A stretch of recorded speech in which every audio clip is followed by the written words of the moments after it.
throws that ball for the end zone. The pass is caught for a touchdown. Kenny throws a dime into the corner of the end zone. Look at that effort! Garrett Wilson, big time.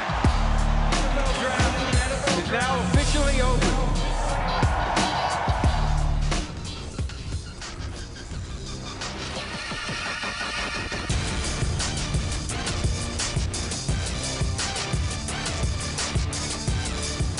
What is up, everybody? Welcome to Mock Draft Live. I'm Colleen Wolfe with Daniel Jeremiah, Bucky Brooks. DJ, today is your day, your third mock draft. We're going to go through it. We're going to pick it apart. It's going to be lots of fun. But, guys, I just want to say this is the first time that we're doing this show in studio together since 2019. Ooh. I could not be more thrilled. My neighbors, though, I think they're even more excited about this because they left me this note while we were taping Mock Draft Live a few years ago anonymously.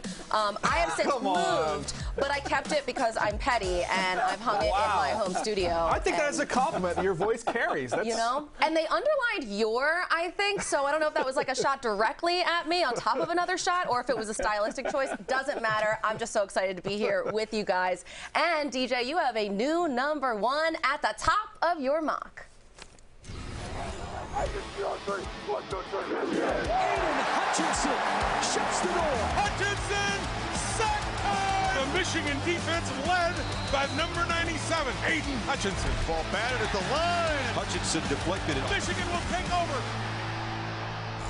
Okay, DJ, you're shaking some things up here. They're taking the Michigan edge rusher, Aiden Hutchinson, and that comes after the Jags tagged Cam Robinson, so this makes sense. Yeah, a lot of times use free agency kind of as those breadcrumbs to lead you to where to go with a mock draft, and when you tag Cam Robinson, you go out and you get Brandon Scherff. They kind of address that offensive line. So Aiden Hutchinson, it's a premier position. You're talking about an edge rusher. You put him on the opposite side of Josh Allen. You've got something really to build this young defense around. And I feel like it's a slight to him to say he's a high-floor player, he's a safe player. No, this dude's got upside, too. He's going to be a double-digit sack artist very early in his career. Look, he's a big-time player coming off the edge. They've been looking for someone that can go opposite Josh Allen. You now have a high-motor player with great technical skills.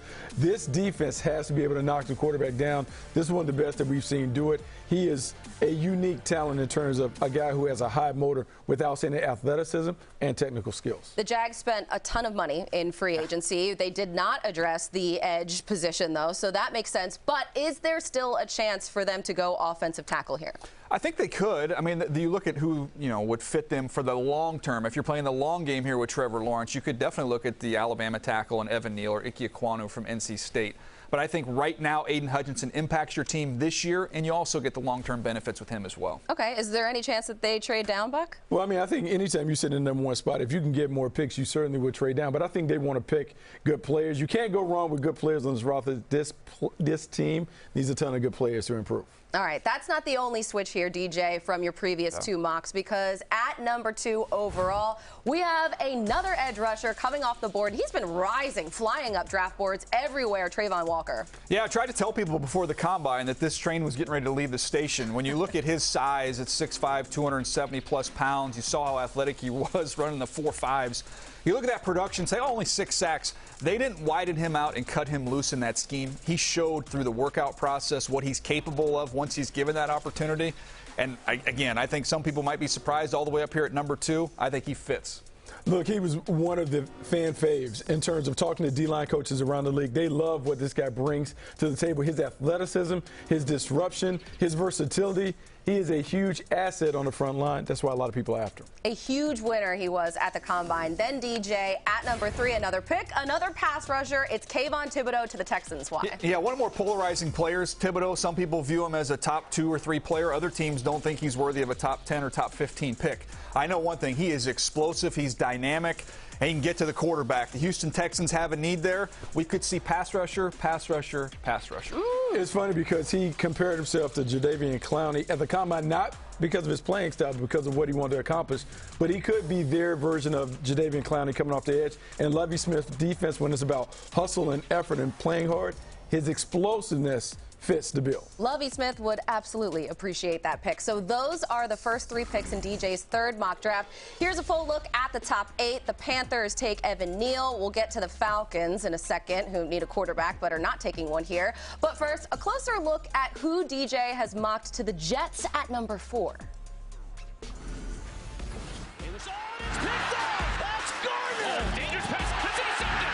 That's Sauce Gardner. It's Sauce Gardner. Hit from behind and sacked by Sauce Gardner. Yeah, Scooped up by Sauce. He's going to take it to the house. So let's talk about both New York teams here, because I want to start with the Jets, who are getting Sauced at 4. DJ? Look, he's the best corner in the draft. Thought that throughout the whole process. You're so proud of yourself with that. I really love that. No, he's got length. He's got speed. He doesn't give up big plays. He can make plays on the football.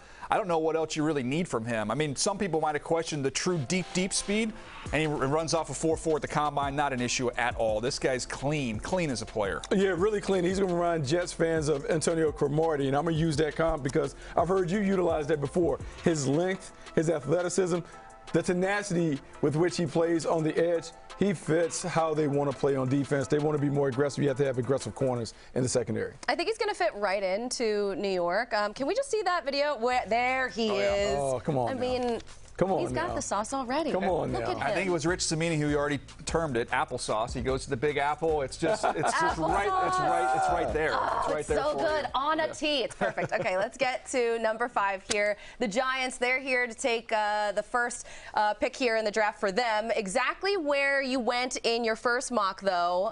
Let's take a look. Ekwonu? Yeah, they've got a chance to upgrade this offensive line. That's got to be a focus for them.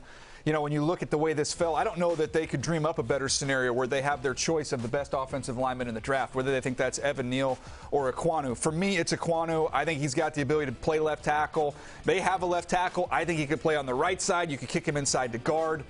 To me, is nowhere where this guy can't help this Giants offensive line in desperate need of some help. I mean, just think about the Giants. The Giants should like big people on their offensive line, and Icky's about as big as they come in terms of being big and athletic, plays with a nasty disposition, and then just the way he mauls and mashes people. You want to change the fortunes of the franchise, change the up front, what you do up front of the line of scrimmage. He can dominate at the point of attack, will allow Saquon Barkley maybe to get loose. And as someone who dabbled in musicals as a kid, I like that he ends up somewhere close to Broadway. Yeah. Right? You know, it just works. The Giants, they also have the 7th pick, and they snag the 4th pass rusher of the draft here in Jermaine Johnson, DJ. Yeah, Jermaine Johnson at Florida State. It's hard to believe this dude was actually on that Georgia defense, had to transfer, goes to Florida State, and just lights it up down there for the Seminoles. He's got a wide variety of ways to get to the quarterback. He's got great hand moves. He's somebody that can win with speed or with power, was dominant at the Senior Bowl.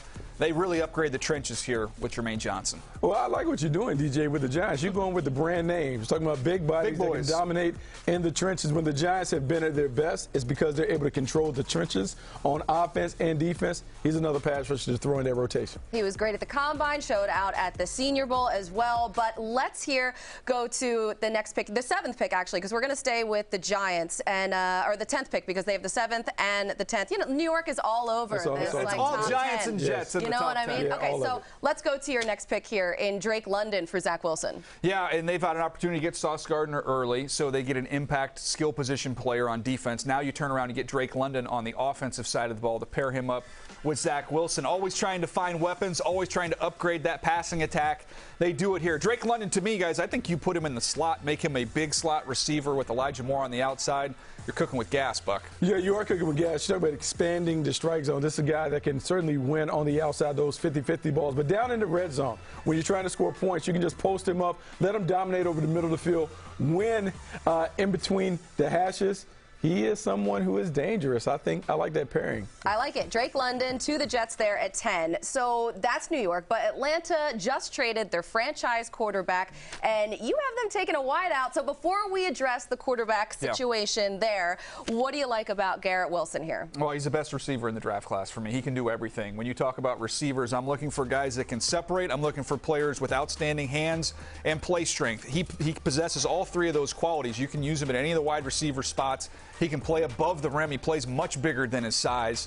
So to me, I think he's somebody that would fit any team in the league and would be a home run pick for a Falcons team that doesn't have anybody really on the perimeter right now. Yeah, he is a home run pick. We're seeing a bit of a renaissance at the position where these skilled receivers, meaning the craftsmen, the guys that are outstanding route runners, they're beginning to dominate on the outside. Garrett Wilson has all the traits and tools to be able to be that kind of player. Okay, so let's talk about the quarterback situation now, because the Falcons, they signed Marcus Mariota, but if they don't take a quarterback here, when will they?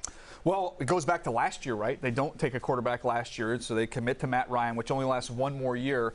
Now I look at this team, and they are so far away from being a really good football team, and I don't know that there's a quarterback worthy of a top 10 pick. So you try and build up this roster to eventually insert your quarterback. Marcus Mariota can be that bridge till you find that guy. Oh, so I hear what you're saying. Falcons fans should look at the college game this fall because their quarterback is not in this draft. It's in next year's draft. There we go. That's what there it is. 2023, right that is your quarterback. We're getting all the answers here. I love it. Coming up next on Mock Draft Live, another run on some big-name defenders, including a few of them to the NFC East, Commanders, and 2 picks from the Eagles right after this.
Tony, I just want to say thank you. You're a class of the league. Yes, sir. There it is. Let's go. Let's go, baby. Love you, big dog. I don't believe it! Russell Wilson, how did you do that? Touchdown, man. Touchdown. Touchdown. Touchdown now. Gotta get touchdown. Touchdown, Russell Wilson! Resilient. Resilient. Let's go. All night. Resilient. Let's get. Got a man out there locking. Wide open. Touchdown! And Russell Wilson has been nothing short of perfect today. Going through Daniel Jeremiah's mock draft 3.0, Russell Wilson, he's gone, and they finally get a tackle to protect him with that pick from the Broncos. Yeah, no, So nice. Congratulations, Russell. We got you an offensive lineman for your former team. By the way, if they would have known he was going to play 10 more years and win 4 more Super Bowls, they might not have traded him. Just a side note. But Charles Cross is an immediate plug-and-play starter at left tackle. Nobody had more pass protection reps than him at Mississippi State playing for Mike Leach. He's an immediate upgrade for them. We've seen this blueprint before. The Seattle Seahawks built up the roster, then they dropped Russell Wilson in. We'll see if they can do it all over again. Yep. Add some pieces until the roster is ready to go. So Cross kicks off the next bracket of DJ's mock 3.0. Picks 9 through 16. Very defensive leaning here. The Vikings taking Combine star Jordan Davis. Houston's second first-rounder is another defender in Trent McDuffie. And the Ravens taking Purdue edge rusher George Karlaftis. So let's talk about this here, break it down a little bit here. We're going to talk defense in the NFC East, starting with the Commanders taking safety Kyle Hamilton. Talk about this pick a little bit, because I know you were really high on him, but then his position and then what happened at the Combine too. Yeah, I didn't run as fast as everybody would have hoped, but, you know, I think at the end of the day, Colleen, this is really about just positional value. We are in a league where a guy like Derwin James falls to the 17th pick. So I don't agree with the philosophy. I have him personally rated higher than this, but I think there's a real chance he slides a little bit, potentially outside the top 10, and it's a no-brainer pick here for Washington. Yeah, it is a no-brainer for the Washington Commanders if you have a player like Kyle Hamilton that can dominate in the middle of the field, because he's a unique talent in terms of his ability to play from the middle of the field to the bottom of the numbers. He can drop in the box. He can play like a linebacker. He has all of that swag that you need to add to this defense, and so if he's there, I think they have to put the car in it. So no quarterback here? I know they have Carson Wentz and all, but no quarterback here? Carson Wentz? They pushed a lot of chips. They pushed a lot of chips in on Carson Wentz. I love Carson Wentz in the NFC East. I love that he gets to face the Eagles twice and the Colts once. I'm excited about that. Wait, hold on. You love that he gets to face the Eagles, or that the Eagles get to face him? Well, yeah, the Eagles get to face him. Okay, I just asked the schedule makers that the first game is in Philadelphia. That's all I want. Maybe like a little Meek Mill dreams and nightmares at the link. Who knows what's going to happen? Let's get crazy. While we're in this division, let's stay here for a second, grab a drink, talk some birds. Two defenders here in back-to-back picks, and they're adding another Devontae. So let's start here with Mr. Wyatt. Yeah, Devontae Wyatt, he put on a show. For as much attention as we gave Jordan Davis, rightfully so, at 340-plus pounds, what he did, Wyatt actually had better testing numbers. He is explosive. So you've got an interior, you've got Hargrave, you just brought back Fletcher Cox for one last run with him, but you want to add some youth and some juice to that position group. Devontae Wyatt accomplishes that. It's time. It's time for the Philadelphia Eagles to kind of switch out the guard at the line of scrimmage on defense, and so Wyatt would certainly give them someone that can do it. Okay, so then at 16, DJ, I'm not sure if I read this right or if it was I know they don't do it. I know what you're going to say. You have the Eagles taking a linebacker in the first round? Solely so I can get a phone call from one of them saying it's never going to happen. But no. Okay. He is just so clearly the best available player. It is a position of need. I know that they don't view linebacker as a premier position, but this makes a difference on this defense. You look around the league, some of the best defenses have linebackers just like Devin Lloyd. Think about Fred Warner and what he's done for the San Francisco 49ers. I see that same type of impact for the Eagles. I say that knowing there's zero chance they take a linebacker in the first round. I'm trying to will it to happen. Not a Marcus Smith scenario, though, right? Wait, Mark, he was an edge guy. This is an off-the-ball linebacker. And maybe, look, Jonathan Gannon, he spent time in Indianapolis. He saw Darius Leonard in the impact. Okay. Talk about Devin Lloyd being able to do this. All right. So you like Devin Lloyd here? I do like Devin Lloyd. I know he won't do it, but I do like the player. I love the player. Yeah, and especially because Hassan Reddick, like, they use him differently, so they still need talent there at that position. He's going to be a Sam kind of standing up on the edge, and now you get somebody off the ball. It'd be a nice combo. Especially after Alex Singleton, they let him walk, so they could use this. Just listen to DJ. He knows what he's talking about. It's not going to happen, Colleen. It's not going to happen. All right. Well, we'll know pretty soon what the future holds for the Eagles and the other 31 teams around the league. NFL Network is your home for all things draft. It all leads up to the big night on Thursday, April 28th at 8 Eastern, when Commissioner Goodell will be live from Las Vegas. And speaking of Vegas, let's see who's going to have luck on their side in the desert.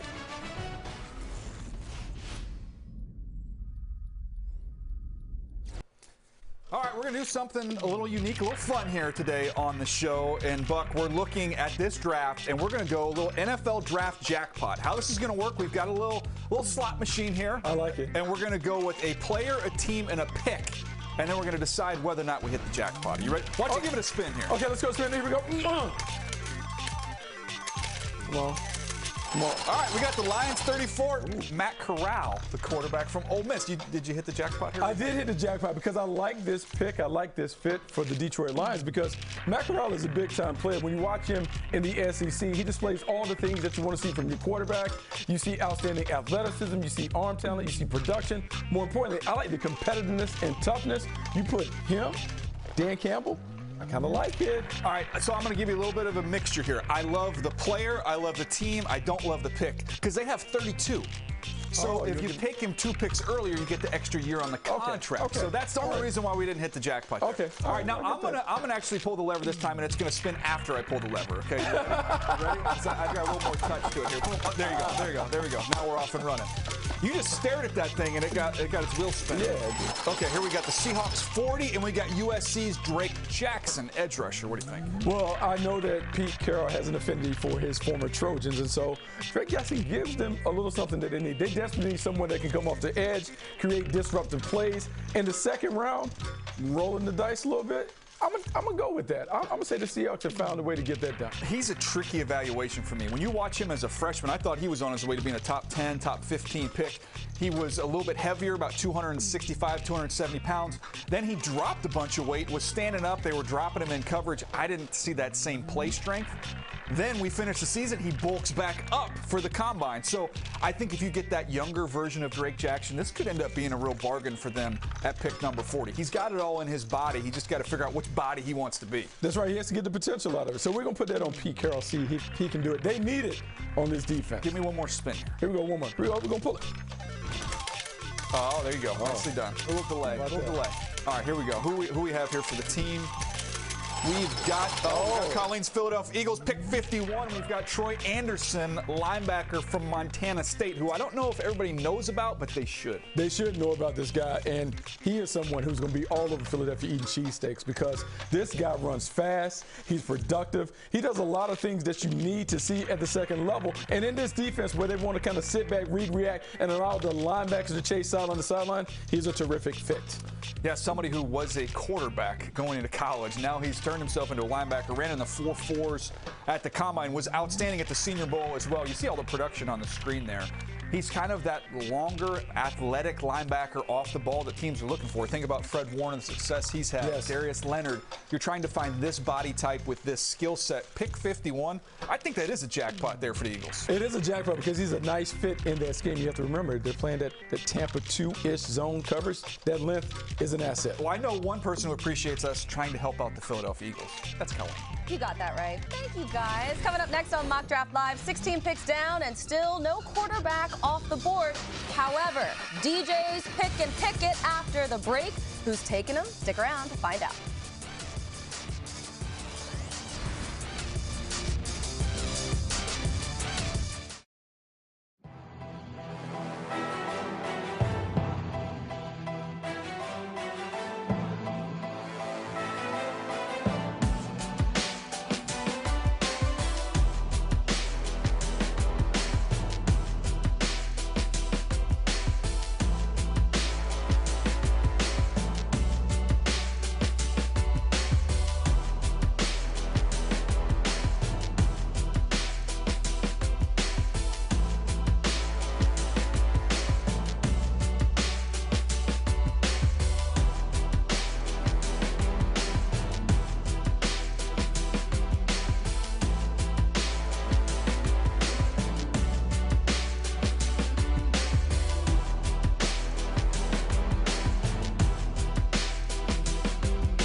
Back here on Mock Draft Live, recapping the top half of DJ's Mock 3.0. 4 pass rushers in the top 8, with only one offensive skill position going to the team in Atlanta that just traded away their starting quarterback of over a decade.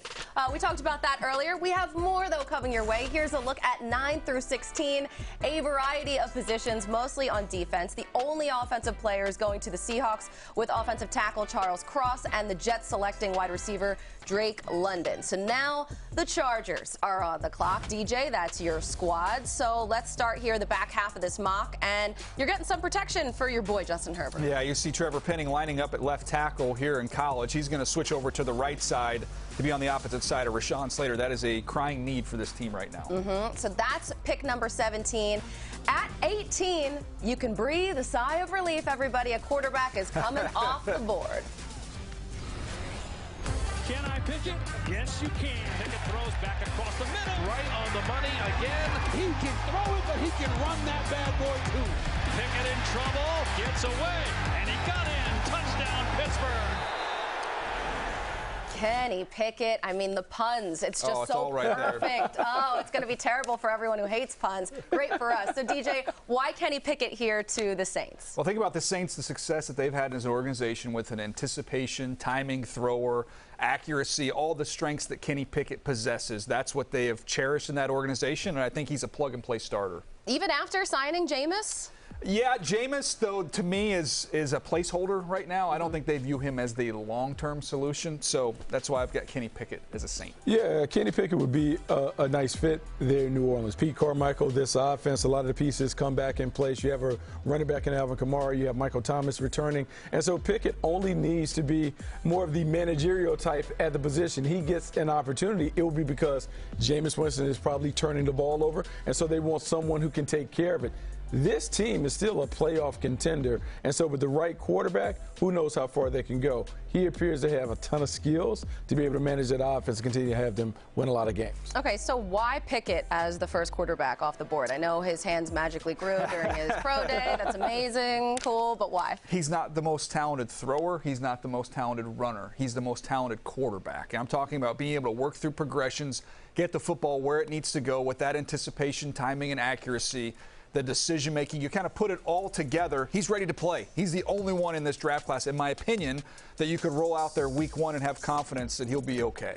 You know, with experience brings expertise. He has 49 career starts, 32 wins as the leader of the Pittsburgh Panthers team. And so you're getting a guy who has played a ton. And even though there's always a transition when you go from college to the pros, that experience should serve him well. Okay, so Pickett is the first and only quarterback as of right now. We'll see if that changes off the board. Let's take a look here at picks 17 through 24. Philly with another defender in Minnesota's Boye Mafe. Steelers taking a corner, and Dallas getting some interior line help. But a run of wide receivers there. Okay, so let's talk about all those wideouts in this edition of Pro Comparisons. Our former scout, Bucky Brooks, is going to tell you who these guys remind him of. I know that comps, it's a huge thing in the scouting world. It's a big thing this time of year. So Jameis Williams, that's who you went with. So explain the pick, and then Bucky will give the comp. Yeah, look, when you look at Jameson Williams, you're talking about somebody with just ridiculous speed. He would have ran the fastest 40 at the combine had he been healthy. He wasn't healthy,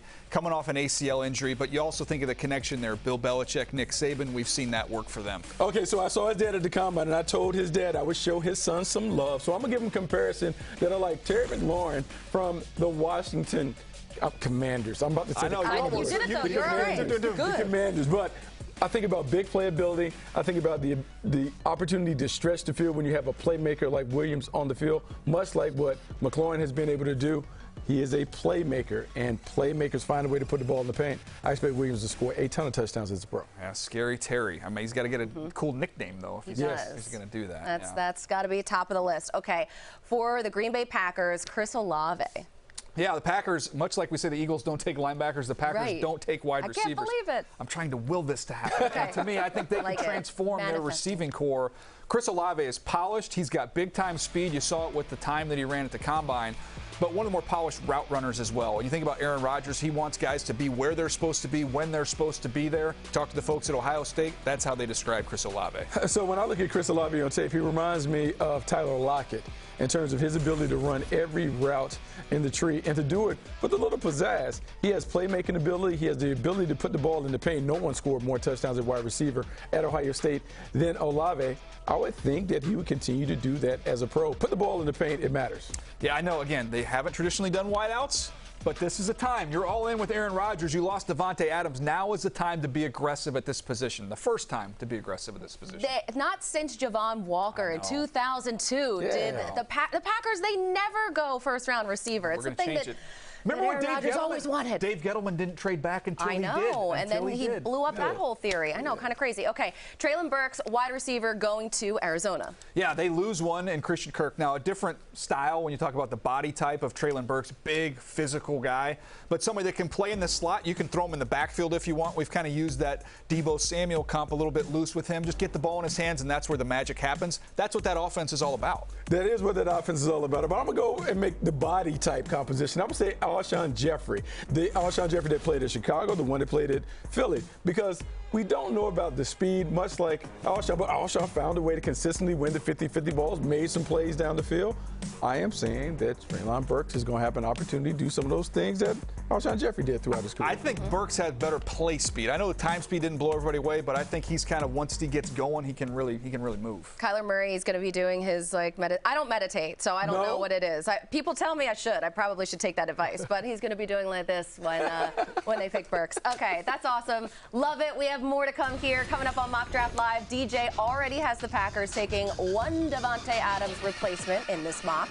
Do I hear two? Let's double down. Are the Packers gonna do that? Let's get crazy after this.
Star Breece Hall, and it's a big run. Look out. Hall is loose. 30, 20, could go, and he will. Breece Hall, first down, run and more. Foot races on. He cuts across. Breece Hall angling to the pylon, and he is in for the Cyclones score. Boy, the look out the numbers. Breece Hall, nothing but green in front of him. Oh, shoot. There he goes, first running back off the board, 25th overall. Breece Hall to the Bills to provide some balance, DJ. Yeah, I'd like to get Christmas cards from Maurice Jones-Drew, so I like to put running backs in the back end of the first round. No, but Maurice Jones-Drew, Breece Hall would be a great kind of finishing touch here for this Buffalo Bills offense. They do not have a runner with his skill set to put away games, as we know, something they need to work on. I'll take some of the pressure off Josh Allen. They have to serve as the running back as well as the quarterback. Breece Hall can run the ball with power in between the tackles, but also can catch it on the perimeter. Gives them a weapon, a dynamic weapon that Josh Allen can lean into. And they absolutely need it as well. Moving along to another top team in the AFC, a tackle for the Titans, DJ? Yeah, Tyler Smith can play tackle. He can kick inside and play guard, whatever you want him to do. I know one thing, he is nasty. He is a finisher, has that play style and temperament that reminds me of that Tennessee Titans organization under Mike Vrabel and John Robinson. If you're talking about the Titans, you're talking about physicality. Physicality at the point of attack, being able to maul people, and that is what Tyler Smith is able to do. Getting back, when you get the king back, you want to be able to run it. Tyler Smith can move people off the ball. DJ had tweeted the best way to describe him, permanently pissed off. That's and I thought that was a great way to describe him. Okay, next up, down to Tampa Bay, where DJ has Jason Light adding to the defensive line at 27. Yeah, think about some of the pieces they lost along that interior of that defensive line during the offseason with some veterans moving on. Travis Jones gives them some youth in there, 325 pounds with incredible length. You saw the workout here. Also, another guy who had a great Senior Bowl, really helped himself in the postseason. Yeah, he certainly has flown up the charts after you watch him dominate at the Senior Bowl, and then you see him put together an outstanding workout in Indianapolis. This is around the range that we will talk about Travis Jones. They need someone on the inside, particularly when you have Ndamukong Suh and some of these guys getting older. Another interior player will help the Bucs. That's going to be a massive problem, running the ball against him and Vita Vea. Look out.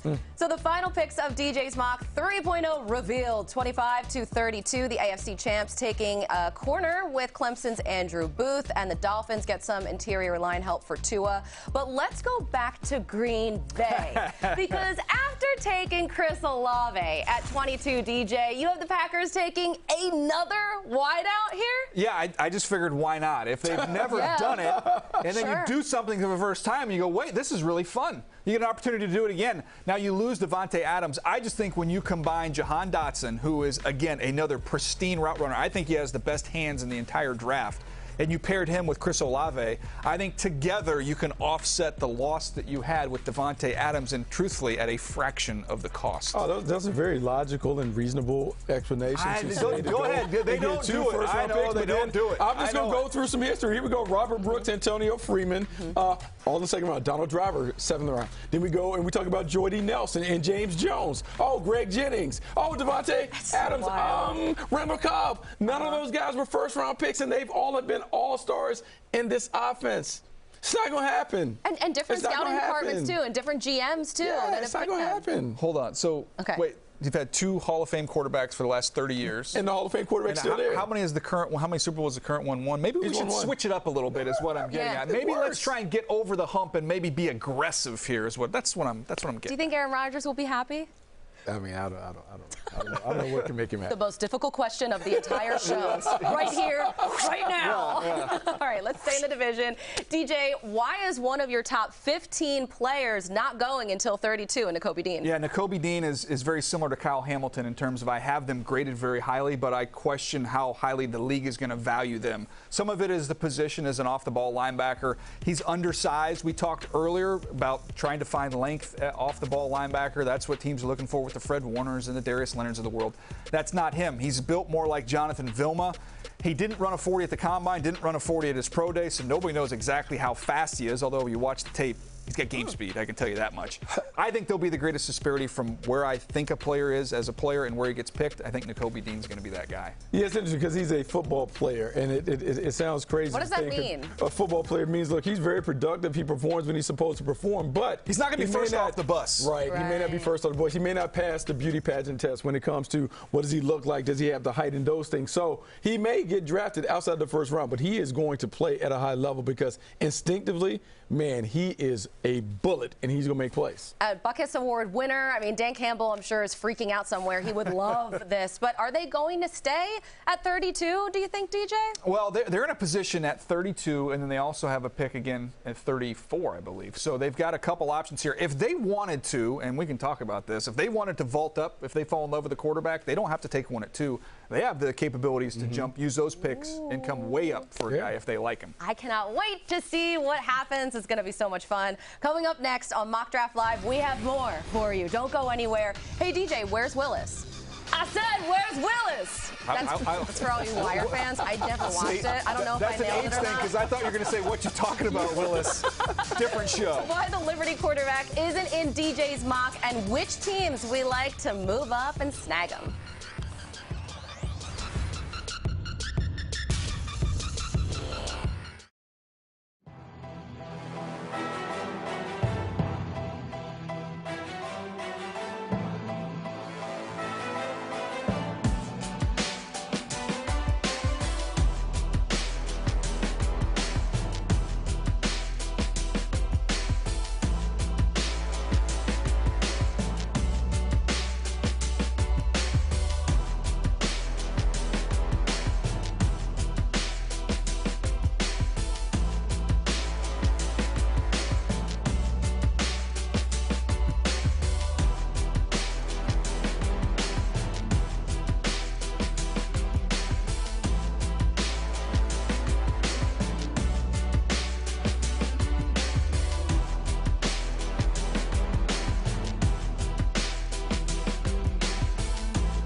Another day, another quarterback pro day, and a big one at that. Ole Miss's Matt Corral will be under the microscope in Oxford as scouts gather to watch him throw. Watch the whole thing right here on NFL Network tomorrow at 4 Eastern.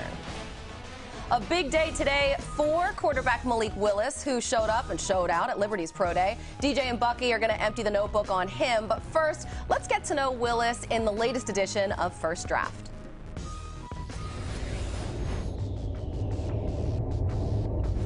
Malik Willis, quarterback, Liberty University. Willis throws a strike.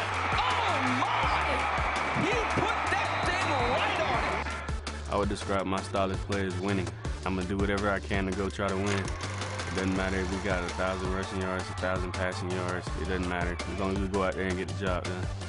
My strengths technically on the field is just God-given ability, throwing the football, running the football, and just the competitive edge that won't let me quit. This guy's dangerous. Whether we playing golf, football, cards, it don't matter. I'm going to try to beat you. I'm a competitor. I'm from Atlanta, Georgia. It was great growing up there. I met a lot of people, and you seen a lot of people go before you, so you had some people to look up to, and you know what's possible. Cam Newton, Pac-Man Jones, people that come to the city like Michael Vick. There's definitely something in the water in Atlanta. My parents are the biggest influences in my life. They always been behind me, and they always let me know when I'm right or wrong, and taught me to just keep going regardless of what you go through, what adversity, whatever you face. Just keep going, because it only can last so long as you let it. I dreamed of playing in the NFL since I could even remember. When I first learned what the NFL was, that's when my dream started. I feel like I went through many adversities that shaped me, and I wouldn't change a thing. I wasn't getting playing time at Auburn, and I just had to keep going like my parents taught me. I got my opportunity at Liberty, and I ain't looked back. All these things got me to this point where I'm at. It'll mean everything to hear my name called on draft day. All the work, the blood, sweat, and tears put into this, and another blessing from God to let me know to keep going and keep doing what I'm doing and keep trying to get better.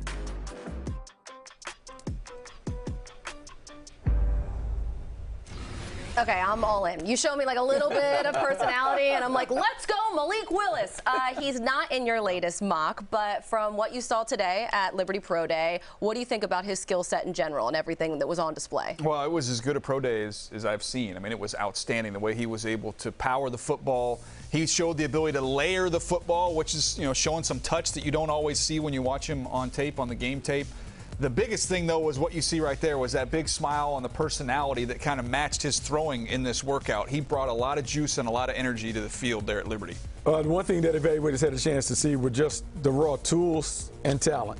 And we think about the guys the last few years who had tools and talent that have made it: Patrick Mahomes, Josh Allen, Lamar Jackson. They all popped at the next level. And so the big thing for Malik Willis will be scheme fit. Where does he land? What kind of scheme can they build around him? And who is coaching him? The talent is there. Can you maximize the talent by putting them in the right scheme and having the right guys whispering those QB nothings in his ear? The sweet nothings, yes. Okay, so did he do enough today to move up in the first round? Because every year we see quarterbacks rise, especially this time of year. Well, if you're going to ask me, he's not in this version of this mock draft. He will be in the first round. When it's all said and done, he's going to get himself up into that mix. Now, the question is whether it's going to be with the original pick in the first round for some of these teams that have needs up there in the top 10, or are we going to see what we saw with Lamar Jackson? You brought this up earlier today, Buck, where you see a team coming back into the bottom of the first round to take a Malik Willis. So, no, I think the odds are he's going to go in the first round. It's just trying to find the right fit for him. He's too talented to get out of the first round. The talent is there. Now, we can talk about whether he's ready to play or not. That's a different question. But the talent is first-round worthy. And I think because of that, he'll be recognized as a first-round pick. And at the bottom of the first round, someone is going to get in there. They can call. Well, then who might that someone be? Because we've seen it happen before. Yeah. Teams love to take advantage of that fifth year when they trade back in at the end, like Lamar Jackson and the Ravens did a few years ago. So who do you see as someone potentially trading back in? I just look at one team, it's the Detroit Lions. I mean, that's the one that makes the most sense. They have the last pick in the first round. They have the second pick in the second round. So they can use a combination of picks. I think they could get all the way up inside the top 15 if they wanted to go back up there and get a quarterback. So you secure a player at number 2, you come all the way back up there and you get the quarterback. I can't tell you how it's going to happen, but I can tell you that it should happen for the Seattle Seahawks. And the reason why it should happen is they had a similar player in Russell Wilson early in his career that could run around and make plays. So why not take Malik Willis and do the same thing? If you want to run this back and you're Pete Carroll,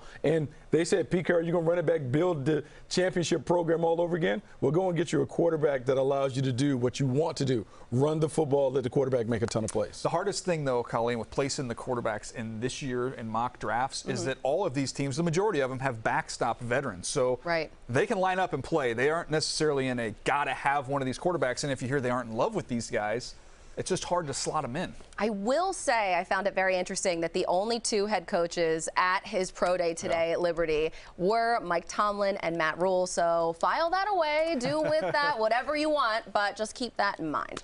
Next on Mock Draft Live, we're closing up shop with some sleepers. After this, find out some of DJ's favorite under-the-radar dudes in the 2022 NFL Draft.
Michigan defense led by number 97, Aiden Hutchinson.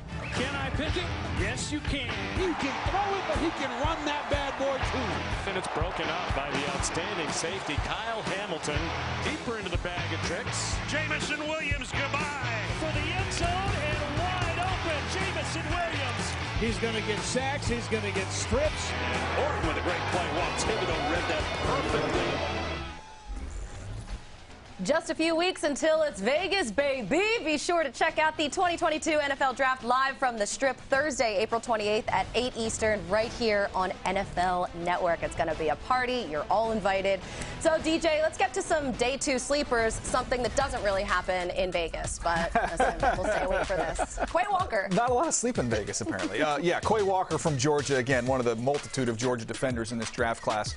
Size, range from off the ball. You can rush him inside. You can rush him outside. He's just got tremendous versatility and athleticism. I love his fit. Versatility and length makes him an attractive option.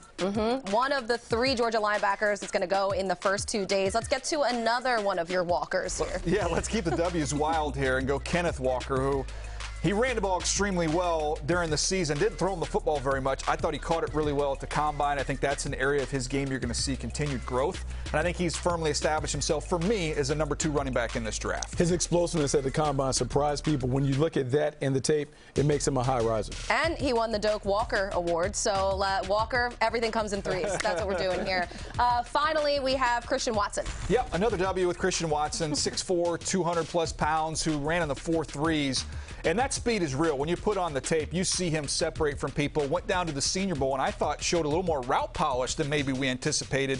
Primarily more of a deep threat guy in college, but he's got more to his game. He has more to his game. He will be helped by the fact that Cooper Kupp has become one of the best receivers in football. This guy has a lot of talent and potential. Big size, speed guy there for everybody. There you go. Scoring at home. Okay, finally today, those were some of the guys who will go on day 2. But what about a deep sleeper in roll of the dice? Who you got here? Well, I don't know this guy would be able to hide because he's so big. Okay, but it's Cole Kelly from Southeastern Louisiana, who is an Arkansas transfer, but then goes to Southeastern Louisiana and put up monster stats. Now, he is enormous. You can see him when he gets out here on the field at 6'7". He's got a live arm, but he can also run. They used him in some design quarterback run games, so you see the athleticism there. You don't see a lot of quarterbacks that size have success. But, Buck, I think you saw him at an all-star game, at the NFLPA game. He put on a show there as well. He did put on a show when he had his opportunity to take the ball. He did a great job of getting his offense going. And you see the size, and you're not accustomed to seeing someone that big move around a little bit. But I think it's the competitiveness that really sets him apart from others. He has a chance because of the size and the gifts. Okay, so 2 questions for you. Who might go after him? And also, is there anything you're surprised we did not grill you on in this draft here, in this mock draft? Well, gosh, you know what? Zerline usually is the one who tries to jump off the top rope, so I was spared that this time. He did not drop the elbow on me, so I'm okay. We're gonna have him call in okay. next time. Hold on, where is he? Next time. Next time you can call in. Okay, and you're on the clock next week. I am. Yeah. No. I thought I was exempt. I didn't think I had to do any of these. It is Bucky's time to shine. I'm sure you're totally ready, and everything is rocking I got a few and rolling surprises. in 3.0. I have a few conversation pieces. Where's your phone? I was going to turn. You got a little tease for us at all? No, I was going to turn your mentions off. No. Yeah. I got a few. You can tweet him at Bucky Brooks next week. Make sure to tune in because we will be picking apart his mock draft on Tuesday, March 29th at 8 Eastern. For Bucky Brooks, Daniel Jeremiah, and my overly sensitive neighbors that I mentioned off the top of the show, I'm Colleen Wolfe, and we'll see you next week for more Mock Madness. Why isn't that the name of the show? Your voice really does carry. I don't have an inside voice. That's what my husband says too. My neighbors know me well.